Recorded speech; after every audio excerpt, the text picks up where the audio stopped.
Welcome to ExcelBerry. In this video, I will show you the most frequently asked question that I got, and that is how you apply a formula and make your own custom conditional formatting.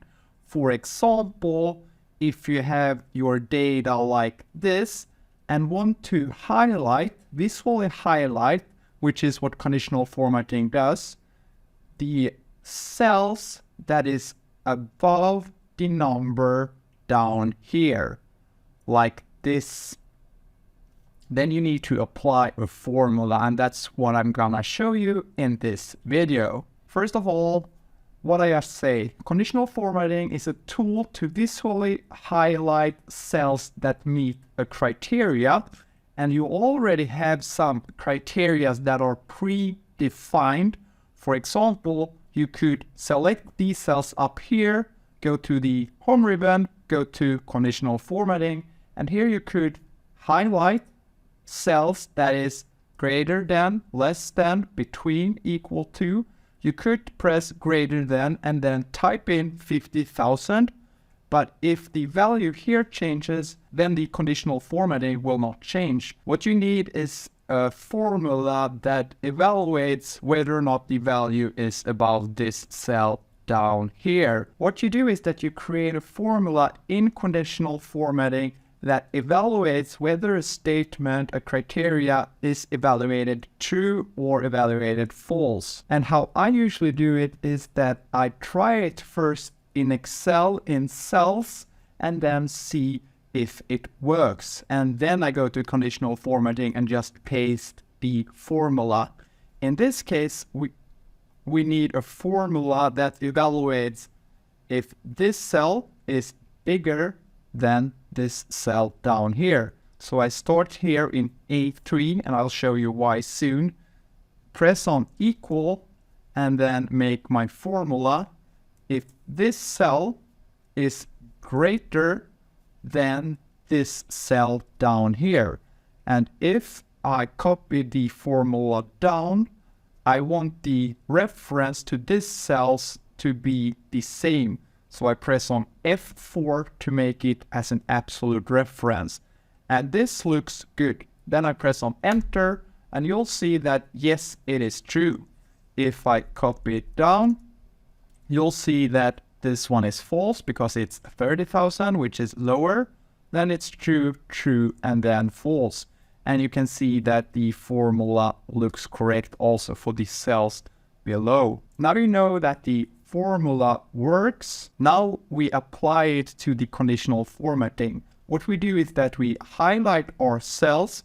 We could highlight these cells here or the entire column, because if we add cells, then we want it to be applied for those cells as well. And before that, we need to copy the formula that will work for this array that we select here.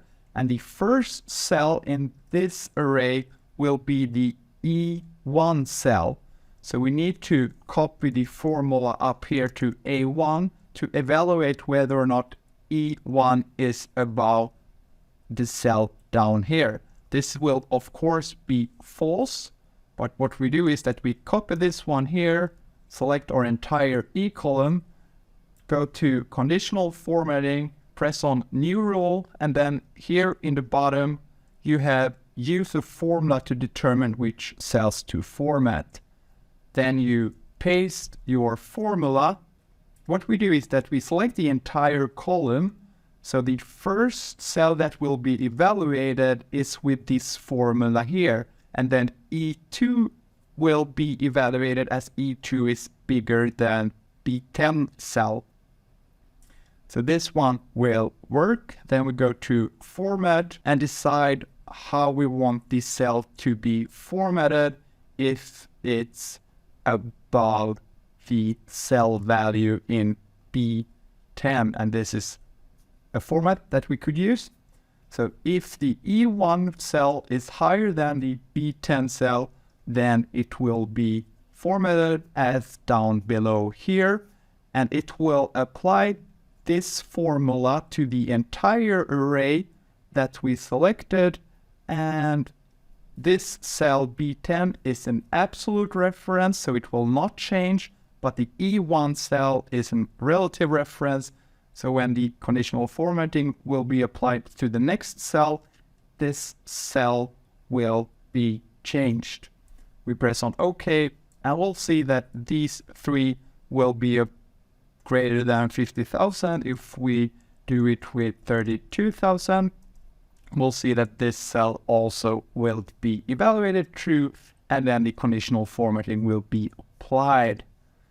So that's how you create a custom conditional formatting with a formula in Excel. What's quite common is that you want to add multiple criteria in your formula. What you could do is that you here in this formula here, you add either the AND function in Excel that will evaluate multiple criteria and all need to be true for the entire criteria to be evaluated true, or you use the OR function that says that either of the criteria needs to be evaluated true for the entire criteria to be evaluated true. So here, for example, our first logical statement will be this one, and then it could be that the quantity should be higher than 20,000, for example.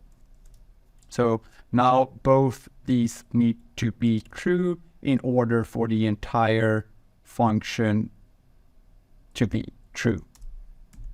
And this, in this case, this one will be false.